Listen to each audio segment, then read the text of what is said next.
Here I have Nokia 220, and today I'm going to show you how to set this device up.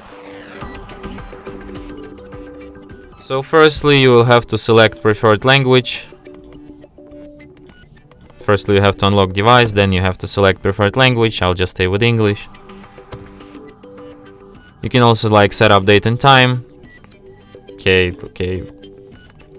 like you can set it for yourself here, or you can just use automatic date and time. Here you can select time zone, here you can select time, here you can select date. So yeah, here you have some guide, privacy policy and user agreement, and your device is ready to be used. And that's it. Thanks for watching. If you find this tutorial useful, don't forget to hit that like button and subscribe to our channel.